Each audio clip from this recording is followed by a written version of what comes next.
ತುಂಬ ಕೇಸಸ್ಗಳು ಮಾಡಿದ್ದೀನಿ. ಮರ್ಡರ್ಸ್ ವಿಷಯ ಬಂದಾಗ ಐ ಥಿಂಕ್ ನಾವು ಸೈನಡ್ ಮಲ್ಲಿಕಾ ಬಗ್ಗೆ ಮಾತಾಡಲಿಲ್ಲ ಅಂದ್ರೆ ಇನ್ಕಂಪ್ಲೀಟ್ ಆಗ್ಬಿಡುತ್ತೆ ಅನ್ಸುತ್ತೆ.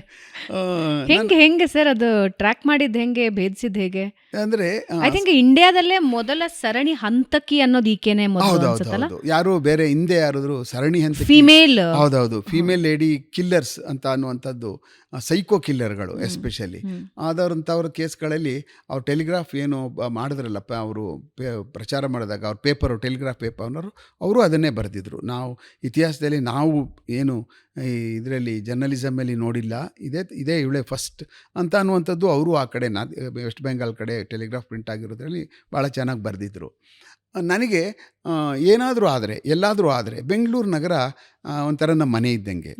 Commissioner is our boss. ಅವರು ಇಡೀ ಬೆಂಗಳೂರು ಸಿಟಿದ ಜವಾಬ್ದಾರಿ ಅವ್ರು ಹೊತ್ಕೊಂಡಿರ್ತಾರೆ. ಅವ್ರ ಕೆಳಗಡೆ ನಾವು ಕೆಲಸ ಎಲ್ಲ ಮಾಡ್ತಾ ಇರ್ತೀವಿ. ನಮಗೆ ಕೊಟ್ಟಿರ್ತಕ್ಕಂಥ ಒಂದು ಪುಟಾಣಿ ಪೊಲೀಸ್ ಸ್ಟೇಷನ್ ಜೂರಿಸ್ಡಿಕ್ಷನ್ ಒಳಗಡೆ ಕೆಲಸ ಮಾಡ್ಕೊಬಿಟ್ಟು ಇಲ್ಲೆಲ್ಲ ಆ ಥರ ಮನಸ್ಥಿತಿಯಿಂದ ನಾವು ಖಂಡಿತ ಕೆಲಸ ಮಾಡಬಾರ್ದು.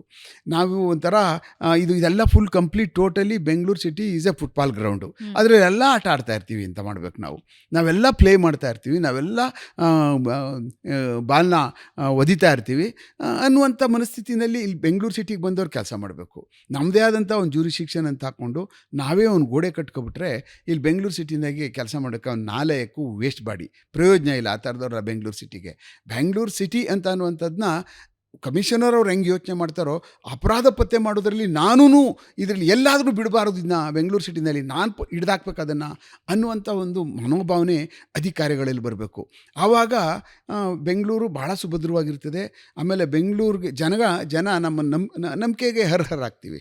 ಇಲ್ಲ ಅಂತಂದರೆ ಅಯ್ಯೋ ತಾಳಪ್ಪ ನಮ್ಮದು ಏನೋ ಅಯ್ಯೋ ಬೇಡ ರಿಜಿಸ್ಟರ್ ಮಾಡೋದು ಬೇಡಪ್ಪ, ಸುಮ್ಮನೆ ಜಾಸ್ತಿ ಆಗೋದು, ಏನೋ ಮಾಡಿ ಕಳಿಸ್ರೆಯ ಕಾಂಪ್ರಮೈಸ್ ಮಾಡಿ ಹಿಡಿದು ಕೊಟ್ಬಿಡ್ತೀವಪ್ಪ. ಚೈನ್ ಸ್ನಾಚ್ ಆದರೆ ಅಲ್ಲೇ ಪಕ್ಕದಲ್ಲಿ ಕರ್ಕೊಂಡೋಗಿ ರಳಿಕಟ್ಟೆ ಹತ್ರ ನಿಲ್ಲಿಸಿ ನಿಮ್ಗೊಂದು ವಾರದಲ್ಲಿ ಕೊಡಿಸ್ಬಿಡ್ತೀವಿ ಚಿನ್ನ, ಕೋರ್ಟಿಗೆ ಹೋಗ್ಬೇಕಾದ್ದೇ ಇಲ್ಲ.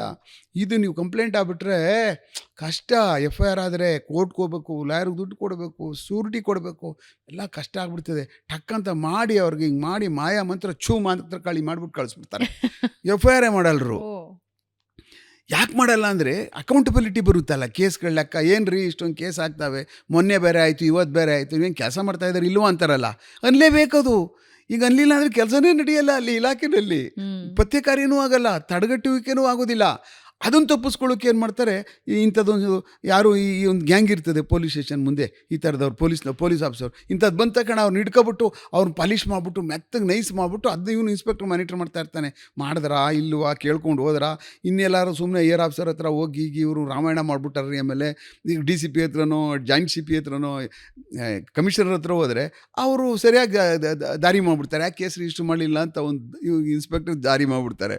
ಭಯ ಅದನ್ನೆಲ್ಲ ಅವಾಯ್ಡ್ ಮಾಡಿಕೊಂಡು ಇವ್ರ ಮೆಂಟಾಲಿಟಿ ಸೈಕಾಲಜಿ ಸ್ಟಡಿ ಮಾಡಿ ಬರ್ಕ್ ಮಾಡ್ಬಿಡೋದು ಕೇಸ್ನ. ಆಮೇಲೆ ಏನೋ ಯಾರನ್ನಾರು ಹಿಡಿದಾಗ ಅವ್ರು ಕೊಡೋಕೆ ಆಗಲ್ಲ, ಕೇಸೇ ರಿಜಿಸ್ಟರ್ ಆಗಿರೋಲ್ಲ, ಹೆಂಗೆ ಕೊಡ್ತೀರ ಅವ್ರಿಗೆ ನೀವು?